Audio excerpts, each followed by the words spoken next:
Hello नमस्कार प्यारे साथियों, कैसे हैं आप सभी। एक बार फिर से मैं आप सभी का स्वागत करता हूं टारगेट फॉर आईक्यू में। आने वाली सभी जुडिशरी एग्जाम्स के लिए बहुत ही इंपॉर्टेंट लॉ की ये क्लास है। और आप ये विश्वास बनिए कि जो आज मैं आपको पढ़ाने जा रहा हूं, इसी क्लास में से कई क्वेश्चन यूपी पीसीएस जे की मेंस की परीक्षा में आए हैं। और क्या पता उसी में से बिहार पीसीएस जे की मेंस में या प्री में आपके सामने आ जाएं। तो ये वीडियो आपके लिए बहुत ही इंपॉर्टेंट है दोस्तों, और ये पूरा वीडियो आप लोग देखिएगा।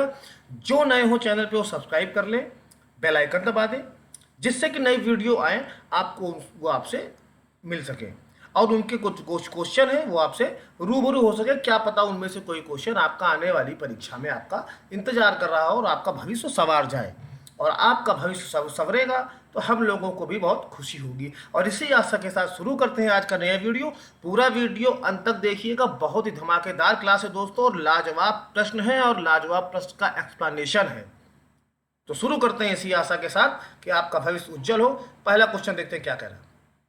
संसद की संरचना में क्या शामिल है? ए केवल लोकसभा, बी केवल लोकसभा और राज्यसभा, सी राष्ट्रपति राज्यसभा और लोकसभा, डी चुनाव आयोग लोकसभा और राज्यसभा। तो आप सभी जानते हैं इसका सही जवाब क्या है। संसद की संरचना में जब भी कोई बिल बनता है उसमें लोकसभा से पास होगा, फिर राज्यसभा से पास होगा, उसके बाद फाइनली महामहिम राष्ट्रपति की उस पर अनुमति होगी, तभी वो बिल पास होगा और वही जो है संसद कहलाता है। ठीक है, तो इसका सही जवाब क्या होगा? सी होगा दोस्तों। एक्सप्लेनेशन भी देख लेते हैं साथ में। अब देखिए, पूछ ले किस अनुच्छेद में ये बात कही गई है कि ये तीनों जो है संसद के भाग होंगे। तो अनुच्छेद 79 79 के अनुसार संघ की एक संसद होगी, ठीक, जो राष्ट्रपति और दो सदनों से मिलकर बनेगी, जिनके नाम राज्यसभा और लोकसभा। राज्यसभा यानी कि उच्च सदन और लोकसभा यानी कि निम्न सदन। ठीक है। दूसरा क्वेश्चन क्या कह रहा है कि राज्य में कौन अध्यादेश जारी कर सकता है? राज्य में किसी स्टेट में कौन अध्यादेश जारी कर सकता है दोस्तों? तो पहला ऑप्शन क्या है? मंत्री। उसके बाद क्या कह रहा है? उसके बाद क्या कह रहा है? सरकारी वकील।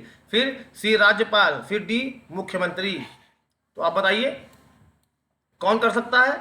इसका सही जवाब है दोस्तों सी, राज्यपाल जो है वो राज्य में अध्यादेश जारी कर सकता है। आगे बढ़ते हैं, क्या कह रहा है। यदि यह प्रश्न उठता है कि विधान परिषद वाले किसी राज्य के विधानमंडल में प्रस्तुत किया गया कोई विधेयक धन विधेयक है या नहीं, क्या है?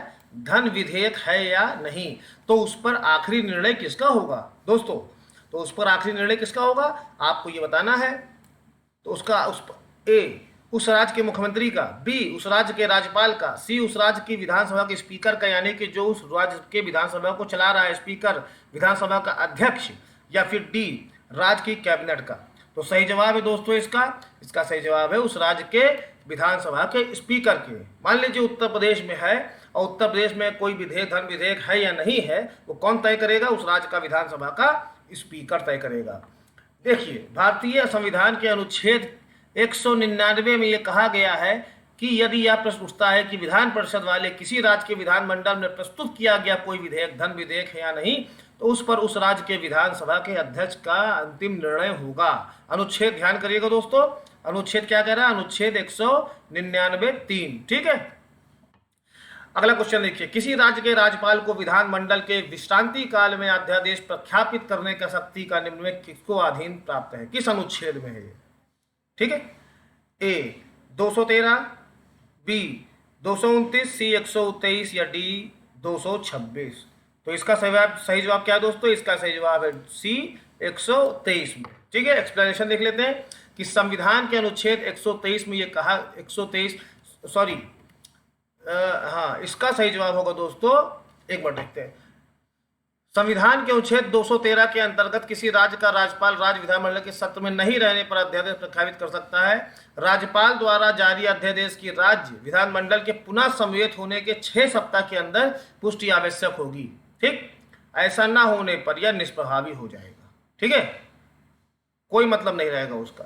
फिर अनुच्छेद 123 के अंतर्गत राष्ट्रपति संसद के दोनों सदनों के सत्र में न रहने पर अध्यादेश जारी कर सकता है। तो सही जवाब क्या होगा? अनुच्छेद 123।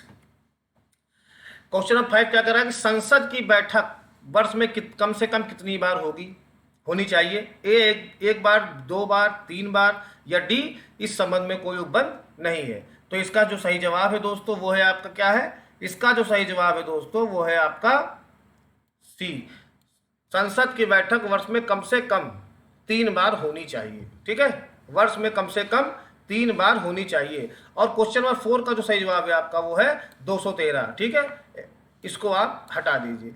अनुच्छेद 213 किसी राज्य के राज्यपाल को विधानमंडल के विश्रांति काल में अध्यादेश प्रख्यापित करने की शर्त के निम्न के अधीन प्राप्त है।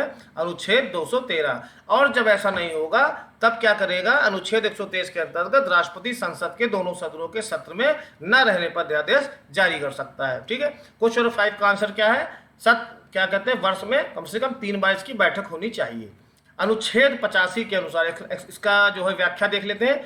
अनुच्छेद 85 के अनुसार संसद के एक सत्र की अंतिम बैठक और आगामी सत्र की प्रथम बैठक के लिए नियत तारीख के बीच 6 माह से अधिक का अंतर नहीं होगा। अतः संसद की वर्ष में कम से कम 3 बार बैठक होनी चाहिए। एक, संसद के 2 अनुक्रमिक सत्रों के मध्य अंतर नहीं हो सकता।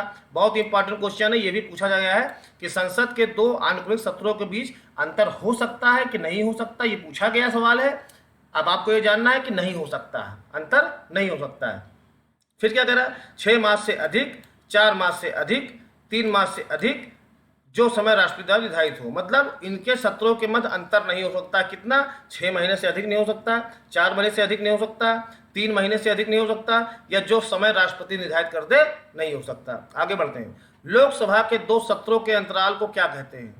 लोकसभा के सत्र होते हैं, उन सत्रों के अंतराल को क्या कहते हैं, 2 सत्रों के। ए, सत्रावसान, निलंबन काल, स्थगन काल, डी, विघटन काल। तो सही जवाब इसका क्या है दोस्तों, इसका जो सही जवाब है वो है आपका ए, सत्रावसान काल। क्वेश्चन 7 क्या कह रहा है, लोकसभा की सामान्यतया अवधि 5 वर्ष होती है। कब से चालू होती है ये 5 वर्ष, जब कोई नई सरकार सत्ता में आती है तो कब से, जैसे चुनाव हुआ तो चुनाव के बाद उसका रिजल्ट आया, अब उसकी 5 वर्ष की अवधि कब से प्रारंभ होगी ये आप देखिए। तो मैंने क्या कहा, चुनाव परिणाम आ गया उस तिथि से। ए, प्रथम बैठक की नियत तिथि से। सी, लोकसभा के शपथ ग्रहण की तिथि से। या डी, लोकसभा अध्यक्ष के चुनाव की तिथि से। तो इसका सही जवाब क्या है दोस्तों, इसका सही जवाब है जब नई सरकार आई और उसकी जो प्रथम कैबिनेट की बैठक हुई उस डेट से 5 वर्ष इसको माना जाता है, प्रथम बैठक की नियत तिथि से। ठीक है, सही जवाब होगा इसका बी। देखिए, संविधान के अनुच्छेद 83(2) के प्रावधान के अनुसार लोकसभा यदि अपना कार्यकाल पूरा होने के पूर्व ही विकसित नहीं कर दी जाती तो लोकसभा का कार्यकाल प्रथम अधिवेशन के लिए निश्चित तारीख से 5 वर्ष का होगा। यानी कि जो पहली बैठक होगी नई सरकार की, 5 वर्ष की इस अवधि को समाप्ति का परिणाम लोकसभा का विघटन होगा। अगला सवाल देखते हैं क्या कह रहे हैं, लोकसभा के सदस्य के चुनाव लड़ने की न्यूनतम आयु क्या है। पता होगा आप सभी को, लेकिन अभी मैं आपको इसका एक्सप्लेनेशन भी बताता हूँ। ए, 25 वर्ष, बी, 21 वर्ष, सी, 30 वर्ष, या डी, 35 वर्ष। तो सही जवाब इसका क्या है दोस्तों, इसका सही जवाब है दोस्तों ए, 25 वर्ष। अनुच्छेद 84 क्या कहता है कि संसद सदस्य हेतु अर्हताओं का वर्णन है। उस अनुच्छेद 84 में कौन संसद सदस्य बन सकता है। अब लोकसभा सदस्य की अर्हता इस प्रकार है, पहला तो ये आप सभी को पता होगा भारत का नागरिक हो। दूसरा, निर्वाचन आयोग द्वारा प्राधिकृत व्यक्ति के समक्ष तीसरी अनुसूची में इस प्रायोजन के लिए दिए गए प्रारूप के अनुसार शपथ लेता हो और कम से कम 25 वर्ष का हो, जो कि आपका प्रश्न है, मिनिमम 25 ईयर्स। क्वेश्चन 9 क्या कह रहा है कि लोकसभा अध्यक्ष का निर्वाचन भारतीय संविधान के अधीन किस अनुच्छेद में किया जाता है और कौन करता है। लोकसभा अध्यक्ष मौके पे कौन है, श्री ओम बिरला। ठीक है, तो इनका जो अनुच्छेद, कौन सा अनुच्छेद है जो इनका निर्वाचन करता है। तो ए क्या कह रहा है, अनुच्छेद 75 के अधीन भारत के राष्ट्रपति द्वारा, अनुच्छेद 93 के अधीन लोकसभा के सदस्यों द्वारा, अनुच्छेद 178 के अधीन विधानसभा के सदस्यों द्वारा, या फिर डी, अनुच्छेद 124 के अधीन भारत के राष्ट्रपति द्वारा। तो इसका सही जवाब क्या होगा, देखिए विधानसभा से तो कोई मतलब ही नहीं है इसका। जब चुनना है लोकसभा का स्पीकर तो विधानसभा से कोई मतलब नहीं है, तो ये तो आपका स्वतः ही गलत हो गया। राष्ट्रपति का कोई मतलब ही नहीं है। जब जनता द्वारा चुनाव है, बाई इलेक्शन है, आम चुनाव है, तो जनता चुनती, राष्ट्रपति का भी कोई मतलब नहीं है। ठीक है, राष्ट्रपति का मतलब पहले कुछ ऑप्शन में भी नहीं है। तो बचा आपका क्या ऑप्शन, क्या बचा आपका ऑप्शन बी बचा, अनुच्छेद 93 के अधीन लोकसभा के सदस्यों द्वारा। डिटेल देख लीजिए, लोकसभा अपने 2 सदस्यों को अपना अध्यक्ष और उपाध्यक्ष चुनती है। ये किस अनुच्छेद में आता है, ये अनुच्छेद 93 में आता है। अध्यक्ष लोकसभा का प्रमुख पदाधिकारी होता है, वह इसकी बैठकों की अध्यक्षता करता है तथा इसके संचालन का नियंत्रण करता है। जब अध्यक्ष का पद रिक्त होता है तो उपाध्यक्ष उसके पदीय कर्तव्यों का पालन करता है। आगे बढ़ते हैं, एक चीज और देख लीजिए, अनुच्छेद 75 के तहत राष्ट्रपति द्वारा प्रधानमंत्री की, अनुच्छेद 124 के अधीन राष्ट्रपति द्वारा उच्चतम न्यायालय के न्यायाधीशों की, और ध्यान दीजिए ये क्वेश्चन यूपी पीसीएस जे के मेंस के एग्जाम में कल पूछा गया है। कल जो एग्जाम हुआ है, परसों जो भी हुआ है, उसमें यह क्वेश्चन आया है कि अनुच्छेद 75 के अधीन राष्ट्रपति द्वारा प्रधानमंत्री की, 124 के अधीन द्वारा राष्ट्रपति द्वारा उच्चतम न्यायालय की तथा अनुच्छेद 178 के अधीन विधानसभा के सदस्यों की नियुक्ति की जाती है, अध्यक्ष और उपाध्यक्ष की। ठीक है। क्वेश्चन नंबर 10 क्या कर रहा है, निम्नलिखित में से किसे पद की गोपनीयता की शपथ लेने की आवश्यकता नहीं है। जैसे कोई पद पा गया, अब उसको आपसे शपथ लेने की आवश्यकता नहीं होती। किसको नहीं होती? ए लोकसभा के अध्यक्ष को, बी राज्यसभा के सभापति को, सी वित्त मंत्री को, डी राज्यपाल को। ठीक है, तो इसका सही जवाब क्या है? लोकसभा के अध्यक्ष को। ठीक, देखिए लोकसभा के अध्यक्ष को अपने पद की गोपनीयता शपथ लिए जाने कोई प्रावधान है ही नहीं। लोकसभा अध्यक्ष को लोकसभा के सदस्य के रूप में ही शपथ लेता है, अध्यक्ष के रूप में नहीं। इसके अतिरिक्त विकल्प में दिए गए अन्य पदों की, जो भी विकल्प में अन्य पद दिए गए हैं, जैसे कि अध्यक्ष के अलावा सभापति दिए गए हैं, वित्त मंत्री दिए गए हैं, राज्य के राज्यपाल, इन सभी को गोपनीयता की शपथ लेनी पड़ती है। क्वेश्चन नंबर 11 क्या कह रहा है, लोकसभा अध्यक्ष अपना त्याग पत्र किसको देगा? ए राष्ट्रपति को, बी प्रधानमंत्री को, सी लोकसभा के उपाध्यक्ष को, या डी संसदीय कार्य मंत्री को। तो इसका सही जवाब है दोस्तों सी, लोकसभा के उपाध्यक्ष को। संविधान के अनुच्छेद 94 खा में यह कहा गया है कि लोकसभा अध्यक्ष अपना त्यागपत्र लोकसभा के उपाध्यक्ष को सौंपेगा और लोकसभा उपाध्यक्ष अपना त्यागपत्र लोकसभा के अध्यक्ष को सौंपेगा। बहुत इंपॉर्टेंट है दोस्तों, ध्यान दीजिएगा। जो सीनियर है वो जूनियर को सौंपेगा और जो जूनियर है वो सीनियर को सौंपेगा। सीधा सा फंडा है इसमें। आगे बढ़ते हैं, क्वेश्चन नंबर 12 क्या कर रहा है, संविधान के किस अनुच्छेद के अंतर्गत संसद के किसी सदस्य की अयोग्यता के संबंध में राष्ट्रपति निर्वाचन आयोग की राय को मानने को बाध्य है? ठीक है, राष्ट्रपति जो है वो निर्वाचन आयोग की राय मानने को बाध्य है। किस अनुच्छेद में कहा गया है? 101, 102, 103 या 104? तो इसका सही जवाब है दोस्तों, इसका सही जवाब है अनुच्छेद 103। 103 देखिए क्या कह रहा है, अनुच्छेद 103 के अनुसार राज्य संसद के किसी सदस्य की अयोग्यता के संबंध में, और कोई सदस्य अयोग्य हो गया है, ठीक है, संबंध में राष्ट्रपति निर्वाचन आयोग से राय लेगा कि ऐसी राय के अनुसार कार्य करेगा। उक्त उपबंध से स्पष्ट है कि राष्ट्रपति निर्वाचन आयोग की राय मानने के लिए बाध्य है। अनुच्छेद 101 के अनुसार यदि कोई व्यक्ति दोनों सदनों में चुन लिया जाता है तो एक सदन के स्थान को रिक्त करने के लिए संसद विधि द्वारा उपबंध करेगी। अब 103 मैंने आपको बता दिया, 101 भी आपको बता दिया। अब 102 आप देख लिए क्या कह रहा है। 102 कह रहा है कि सदस्यों की निहरताओं से संबंधित है। 102 अनुच्छेद 104 किस लिए है?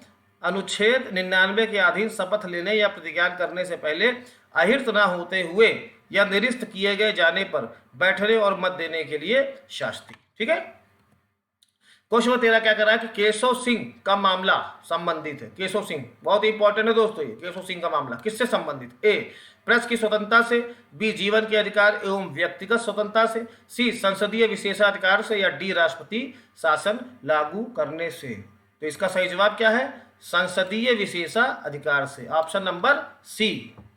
डिटेल देखिए इसका। हुआ क्या कि 1965 के मामले में उच्चतम न्यायालय ने यह निर्णय दिया कि संसदीय विशेषाधिकार अनुच्छेद 21 में प्रदत्त स्वाधीनता के अधिकार के अधीन है और कोई भी व्यक्ति न्यायालय में चुनौती दे सकता है। उसे उसकी दैहिक स्वाधीनता से विहित प्रक्रिया के बिना वंचित किया गया है अगर तो सर्वप्रथम संसदीय विशेषाधिकार से संबंधित मामला केशव सिंह के मामले में, याद यही बहुत इंपॉर्टेंट है। अगर पूछ ले कि सर्वप्रथम संसदीय विशेषाधिकार से संबंधित मामला किसके उसमें आया था, तो केशव सिंह के मामले में ही आया था। आगे बढ़ते हैं, क्वेश्चन नंबर 14 क्या कर रहा है, जिस कार्य को प्रत्यक्ष नहीं किया जा सकता उसे परोक्ष भी नहीं किया जा सकता, यह कथन संबंधित है किससे? ऑप्शन अनुसांगिक शक्ति के सिद्धांत से, बी सार एवं तत्व के सिद्धांत से, सी आभासी विज्ञान के सिद्धांत से, या डी विवक्षित शक्ति के सिद्धांत से। तो इसका जो सही जवाब है दोस्तों वो है आपका सी, आभासी विधायन के सिद्धांत से। डिटेल देख लेते हैं। संविधान द्वारा केंद्र व राज्यों के मध्य विधायी शक्तियों का बंटवारा किया गया, सीधी सी बात है। कई बार एक विधानमंडल प्रत्यक्षता तो अपनी शक्ति के भीतर कार्य करता है, परंतु वास्तव में वह अपनी सीमाओं का अप्रत्यक्ष अतिक्रमण भी करता है। कभी कभी अपनी सीमा भूल करके उसका भी प्रयोग कर लेता है। ऐसे ही विधान को हम छद्म या आभासी विधायन, डॉक्ट्रिन ऑफ कलरेबल लेजिगेशन कहते हैं। ऐसे मामलों को न्यायालय द्वारा अमान्य घोषित कर दिया जाता है। सार और तत्व का सिद्धांत भी संघ राज्यों के बीच शक्तियों के विभाजन से संबंधित। अगला क्वेश्चन क्या कर रहा है, जब एक विधेयक पर संसद के दोनों सदनों यानी कि लोकसभा और राज्यसभा में मतभेद हो गया हो कि भैया हम नहीं जानते इसको, एक विधेयक पारित, उसको ना लोकसभा मानने को तैयार, राज्यसभा, दोनों में कॉन्फ्लिक्ट हो गया, तो यह मतभेद किसके द्वारा दूर करेगा? कौन आएगा भैया मीडिएटर बन के उसको सही करने के लिए? ए, दोनों सदनों की संयुक्त बैठक द्वारा, बी, भारत के राष्ट्रपति द्वारा, सी, भारत के प्रधानमंत्री द्वारा, या डी, विशेष समिति द्वारा। तो इसका सही जवाब क्या है? जाहिर सी बात है, दोनों सदनों की संयुक्त बैठक होगी। अब भाई पड़ोसी में लड़ाई है, किसी सोसाइटी में लड़ाई है, अब दो पड़ोसी में लड़ाई है, तो कौन आएगा? सोसाइटी का अध्यक्ष ही तो आएगा। तो वैसे ही राज्यसभा और लोकसभा में लड़ाई होगी तो दोनों का जो अध्यक्ष है वही आएगा और दोनों सदनों की संयुक्त बैठक करेगा। ठीक है, देखिए डिटेल देख लीजिए। साधारण विधेयक के मामले में क्या, यदि एक सदन द्वारा पारित विधेयक यानी कि मान लीजिए लोकसभा द्वारा पारित है और दूसरा सदन उसको अस्वीकार कर दे, विधेयक में किए जाने वाले संशोधनों के बारे में दोनों सदन अंतिम रूप से असहमत हो, अथवा दूसरे सदन में विधेयक पारित हुए बिना 6 माह से अधिक समय तक पड़ा रहे, तो ऐसी स्थिति में संसद के दोनों सदनों में उत्पन्न मतभेद को दूर करने के लिए राष्ट्रपति द्वारा दोनों सदनों की संयुक्त बैठक आहूत की जाती है। ठीक है, संयुक्त बैठक आहूत की जाती है। संचालन कौन करता है इसको आप कमेंट बॉक्स में बताइए। क्वेश्चन 16 क्या कह रहा है, गतिरोध की स्थिति में कौन सा विधेयक उसको पारित किए जाने के संबंध में संसद के दोनों सदनों की संयुक्त बैठक का उपबंध करता है? ए, सामान्य विधेयक, धन विधेयक, वित्त विधेयक या कराधान विधेयक। ठीक, कौन सा विधेयक? तो इसका सही जवाब है सामान्य विधेयक। ठीक है, इसका सही जवाब है सामान्य विधेयक। क्वेश्चन 17 क्या है, दोनों सदनों के संयुक्त बैठक की अध्यक्षता कौन करता है? ए, राज्यसभा का उपसभापति, बी, लोकसभा का अध्यक्ष, सी, भारत का उपराष्ट्रपति, या डी, भारत का राष्ट्रपति। तो संसद के दो संयुक्त बैठक की अध्यक्षता कौन करेगा? तो संसद के संयुक्त बैठक की अध्यक्षता करेगा लोकसभा का अध्यक्ष। ठीक, भारत संविधान के अनुच्छेद 108 के अनुसार कहा गया है कि संसद के दोनों सदनों की संयुक्त बैठक की अध्यक्षता लोकसभा अध्यक्ष करता है, जबकि राष्ट्रपति बुलाता है। बहुत ही इंपॉर्टेंट है, कई बार पूछा गया है। जैसे कि पड़ोसी हैं, तो दो पड़ोसी हैं आपस में लड़ रहे हैं, उनको बुलाएगा कौन? सोसाइटी का जो हेड होगा वो राष्ट्रपति बुलाएगा, यानी हेड बोलो उसको राष्ट्रपति समझ लो। और उनकी अध्यक्षता कौन करेगा? जो उस सोसाइटी के जितने मेंबर हैं उन सभी का जो लीडर होगा, अध्यक्ष, वो अध्यक्षता करेगा। और बुलाएगा कौन? सोसाइटी का हेड। तो राष्ट्रपति कौन है? भारत का हेड है, फर्स्ट ऑफ इंडिया है वो, और वो बुलाएगा कि भैया आप लोग आई साथ बैठिए। और अध्यक्षता कौन करेगा? लोकसभा का स्पीकर। क्वेश्चन 18 क्या कह रहा है, राज्यसभा को लोकसभा के समतुल्य शक्ति नहीं प्राप्त है। कौन सी? राष्ट्रपति के विरुद्ध महाभियोग चलाने में, उच्चतम न्यायालय के न्यायाधीश को हटाने में, धन विधेयक पारित करने में, या संविधान संशोधन पारित करने में। तो इसका सही जवाब क्या है? सी, राज्यसभा को धन विधेयक पारित करने की शक्ति नहीं प्राप्त है। देखिए अनुच्छेद 109 में कहा गया है कि धन विधेयकों के संबंध में विशेष प्रक्रिया का प्रावधान है। इन प्रावधानों के अनुसार धन विधेयक केवल लोकसभा में ही पेश किए जाएंगे, केवल लोकसभा में। 108 में कहा गया है केवल लोकसभा में किए जाएंगे, राज्यसभा में नहीं। लोकसभा द्वारा पारित धन विधेयक को राज्यसभा केवल 14 दिन तक रोक सकती है। कितने दिन तक? केवल 14 दिन तक रोक सकती है। 14 दिन के अंदर राज्यसभा द्वारा अपनी सिफारिशों सहित या रहित धन विधेयक को वापस लोकसभा को भेजना होगा। ऐसा नहीं होने पर धन विधेयक अपने मूल रूप में राज्यसभा से पारित मान लिया जाएगा, यानी कि राज्यसभा को धन विधेयक पारित करने का अधिकार नहीं है। क्वेश्चन 19 क्या कह रहा है कि संसद को राज्य सूची के विषय पर विधान बनाने की शक्ति प्राप्त है, परंतु तब जबकि वह, भाई देखो, संसद राज्य सूची के विषय पर कब विधान कानून बना लेगा? कोई तो कारण होगा ना उसका। तो देखिए, जब वह राष्ट्रीय हित में हो, जब वह संबंध राष्ट्र के हित में हो, लोकहित में हो या अल्पसंख्यकों के हित में हो। तो सही जवाब क्या है इसका दोस्तों? इसका जो सही जवाब है, इसका सही जवाब है जब राष्ट्रीय हित में है। अगर राष्ट्र हित की कोई बात आएगी तो संसद जो है राज्य सूची के विषय पर भी कानून बना लेगा। देखिए, संविधान के अनुच्छेद 249 के अंतर्गत ये कहा गया है कि राज्यसभा अपने उपस्थित सहमत देने सदस्यों के 2/3 बहुमत के राज्य सूची में परिगणित किसी विषय को राष्ट्रीय महत्व घोषित कर दे तो राज्य सूची के उस विषय पर संसद कानून बना लेगा। ठीक, यानी कि राष्ट्रीय महत्व की बात होनी चाहिए। क्वेश्चन नंबर 20 क्या करा, केंद्र राज्य सूची के विषय पर कब बना सकता है? यदि संसद संकल्प पारित कर घोषित करे कि ऐसा करना राष्ट्र हित में आवश्यक है। तो अभी मैंने आपको बताया, यदि राष्ट्रपति ऐसा एक आदेश पारित करे कि ऐसा करना राष्ट्र में आवश्यक है, यदि उच्चतम न्यायालय करे कि संसद को अधिकृत कर दे कि हाँ भैया कानून बनाओ, या फिर डी, यदि राज्यसभा उपस्थित और मत देने वाले सदस्यों के 2/3 बहुमत संपन्न पारित करते कि या घोषित करे कि राष्ट्र हित में आवश्यक है कि संसद राष्ट्र सूची में वर्णित किसी भी विषय पर बिल बनाए। अभी लास्ट क्वेश्चन यही था और इसका आंसर यही होगा, को आंसर नंबर डी। क्वेश्चन 21 क्या कर रहा है, कौन सा सिद्धांत संघ और राज्यों के मध्य विधायी शक्तियों के विभाजन से संबंधित है।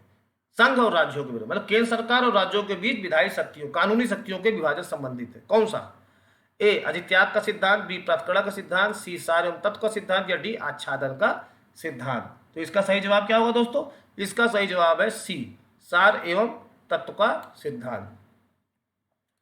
क्वेश्चन 22 क्या कह रहा है, संविधान को कौन सा संशोधन एक व्यक्ति को 2 या 2 से अधिक राज्यों का राज्यपाल नियुक्त करता है। देखिए आपने देखा होगा, कई जगह देखा होगा कि राज्यपाल 2 स्टेट के राज्यपाल एक हैं, तो कौन सा संशोधन ये उनको अधिकार देता है, ए दूसरा, बी तीसरा, सी पांचवा, या डी सातवां।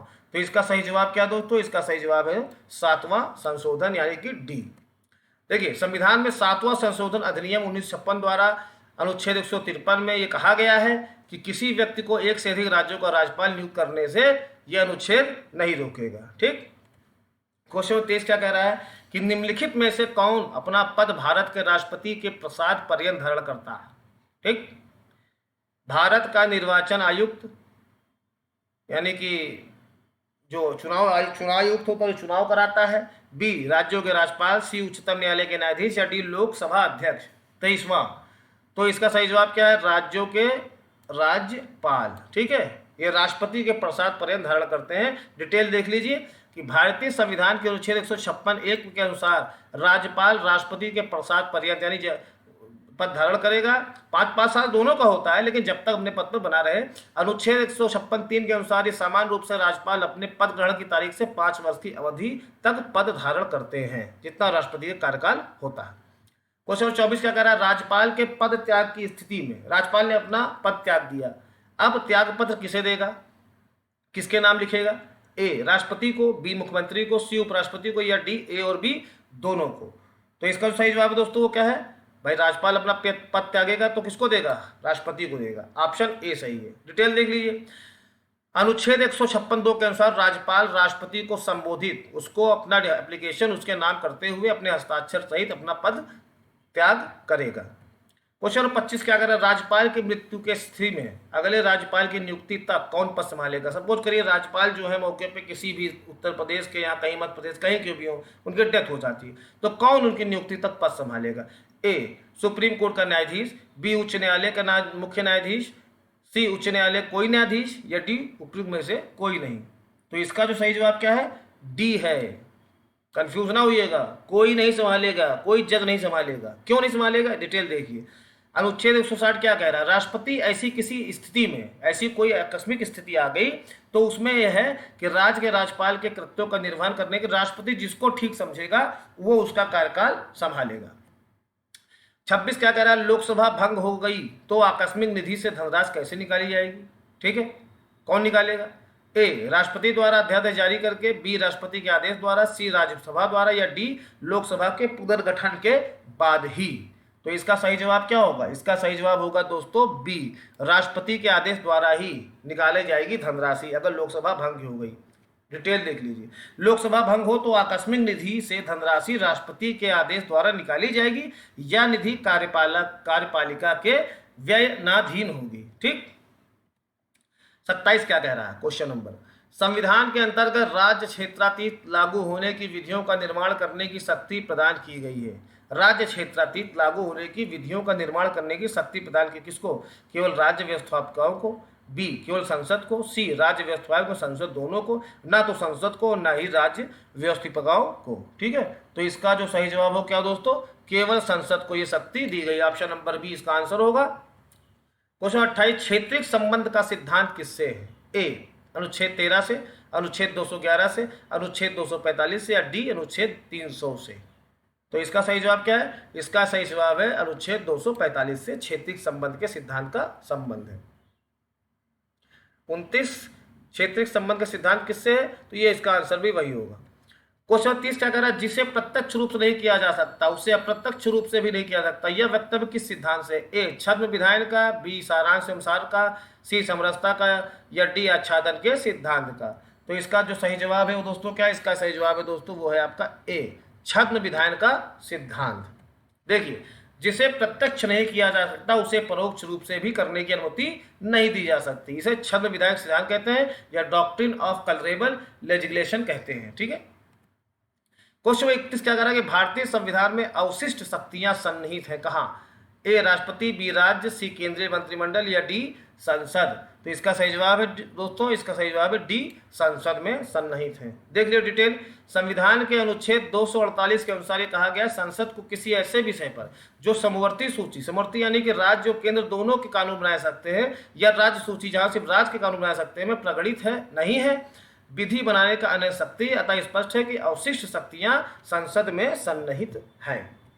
क्वेश्चन 32 क्या कर रहा है कि संसद को राज्य सूची के विषय पर विधि बनाने की शक्ति प्रदान की यदि वह लोकहित में हो, बी राष्ट्र हित में हो, सी दोनों में हो, या डी उनमें से कोई नहीं हो। तो इसका सही जवाब क्या है? पहले मैंने बता दिया कि जब राष्ट्र हित की बात आए तो संसद राज्य सूची के विषय पर कानून बना सकती है। क्वेश्चन 33 क्या कर रहा है, उन विषयों जिनका उल्लेख तीनों सूचियों में से किसी भी सूची में नहीं है, न समवर्ती में है, न केंद्र में है, संघ सूची में है, न राज्य सूची में है, तीनों में कोई उल्लेख नहीं है, उस पर कानून कौन बनाएगा? किसको उसका अधिकार है? ए संघीय संसद को, बी राज्य विधायकों को, सी संसद और राज्य विधायकों दोनों को, या डी उपयुक्त में से कोई नहीं। तो इसका जो सही जवाब है दोस्तों क्या है? सिर्फ और सिर्फ संसद को इसका अधिकार है। क्वेश्चन 34 क्या कह रहा है कि भारत की संसद विधि बनाकर क्या नहीं कर सकती? किसी राज्य का क्षेत्र बढ़ाना हो, किसी राज्य के नाम में परिवर्तन करना हो, आए दिन राज्य के नाम में परिवर्तन हो रहा है। सी भारत के राज्य क्षेत्र का किसी विदेशी राज्य में अंतरण करना हो, या किसी राज्य का क्षेत्र घटाना हो। तो पहला, दूसरा और चौथा ये तो कर सकती है बहुत आराम से, लेकिन अगर किसी भी राज्य के क्षेत्र को किसी विदेशी राज्य में उसको अंतरण कराना हो, शामिल कराना हो, वो नहीं कर सकती। सपोज करिए जम्मू कश्मीर को पाकिस्तान में घुसेना हो, नहीं कर सकती। ठीक है, तो भारत की संसद कानून बनाकर ये नहीं कर सकती। देखिए, अनुच्छेद 3 के अंतर्गत भारतीय संसद साधारण बहुमत से विधि बनाकर किसी राज्य का क्षेत्र बढ़ा सकती है, पहली चीज। किसी राज्य का नाम भी बदल सकती है, दूसरी चीज। किसी राज्य का क्षेत्र घटा सकती है, तीसरी चीज। वह किसी राज्य के नाम में परिवर्तन कर सकती है, लेकिन वह भारत के किसी भी राज्य क्षेत्र का किसी विदेशी राज्य में अंतरण नहीं कर सकती। क्वेश्चन 35 क्या कह रहा है कि भारत में एक नए राज्य के सृजन के प्रयोजन के लिए भारत के संविधान का संशोधन पारित होना चाहिए। कैसे? ए संसद में साधारण बहुमत से, बी संसद में साधारण बहुमत से एवं कम से कम आधे राज्यों के अनुसमर्थन द्वारा, सी संसद में 2/3 बहुमत से और कम से कम 2/3 राज्यों के अनुसमर्थन द्वारा, या डी संसद के दोनों सदनों के 2/3 सदस्यों द्वारा। तो इसका सही जवाब क्या है? इसका सही जवाब है संसद में साधारण बहुमत। ठीक, ऑप्शन नंबर ए। क्वेश्चन 36 क्या कह रहा है, किसकी संस्तुति पर संघ एवं राज्य के मध्य वित्तीय विवरण किया जाता है? वित्तीय विवरण यानी कि धन का वितरण किया जाता है। ठीक है, ऑप्शन ए वित्त आयोग, बी राष्ट्रीय विकास परिषद, सी योजना आयोग, डी अंतरराज्य परिषद। तो इसका सही जवाब क्या है? वित्त आयोग। ठीक है, इसका सही जवाब है वित्त आयोग। अनुच्छेद 280(3) के तहत वित्त आयोग संघ और राज्यों के मध्य करों के, यानी जो हम लोग टैक्स देते हैं, आम जनता टैक्स देती है, उसके शुद्ध आगमों के वितरण और आवंटन के बारे में राष्ट्रपति को सिफारिश करता है। तो वित्त आयोग ही है जो केंद्र और राज्य के बीच धन का बंटवारा करता है, जो आम जनता टैक्स देती है। जैसे जीएसटी है, उसमें SGST, CGST, स्टेट के GST और CGST अलग अलग है, ये सारे काम वित्त आयोग ही करता है। ठीक है, तो 37 क्या कर रहा है कि उच्चतम न्यायालय के न्यायाधीशों को उनके कार्यालय से किसके द्वारा हटाया जा सकता है? हाई कोर्ट, उच्चतम न्यायालय यानी सुप्रीम कोर्ट के जज को उनके कार्यालय से किसके द्वारा हटाया जा सकता है? ए महाभियोग द्वारा, बी राष्ट्रपति द्वारा, सी मंत्रिमंडल द्वारा, या डी लोकसभा के द्वारा। तो सही जवाब क्या है इसका? इसका सही जवाब है दोस्तों बी राष्ट्रपति के द्वारा। उच्चतम न्यायालय के न्यायाधीशों को अनुच्छेद 124, देखिए ध्यान दीजिएगा, अनुच्छेद 124 में ये कहा गया है कि प्रक्रिया पूरी करने के बाद राष्ट्रपति हटा सकता है। मैंने आपसे पहले कहा था क्वेश्चन बहुत है, डिटेल ज़्यादा है, आपने पढ़ा होगा कि कौन हटा सकता है, या आपको पता भी होगा राष्ट्रपति हटा सकता है, लेकिन मैं आपको बता रहा हूँ अनुच्छेद 124 में कहा गया है कि राष्ट्रपति ही हटा सकता है। तो वीडियो अच्छी लगी हो तो प्लीज़ दोस्तों शेयर करिएगा जरूर, लाइक करिएगा जरूर। कंटेंट बहुत अच्छे से बनाते हैं ताकि आप लोगों का भविष्य उज्जवल हो, आप लोग जल्द से जल्द PCSJ बने, है ना। इसलिए हम लोग मेहनत करते हैं। अगला क्वेश्चन देखिए, भारत के संविधान के किस अनुच्छेद के अंतर्गत वार्षिक बजट पेश किया जाता है? ए 110, बी 115, सी 112 या डी 118? तो सही जवाब क्या है इसका दोस्तों? 112, अनुच्छेद 112 के अंतर्गत जो वार्षिक बजट आता है, जो अपनी वित्त मंत्री मौजूदा है निर्मला सीतारमण जी पेश करती हैं, वो अनुच्छेद 112 के अंतर्गत पेश करती हैं। अब देख लीजिए डिटेल।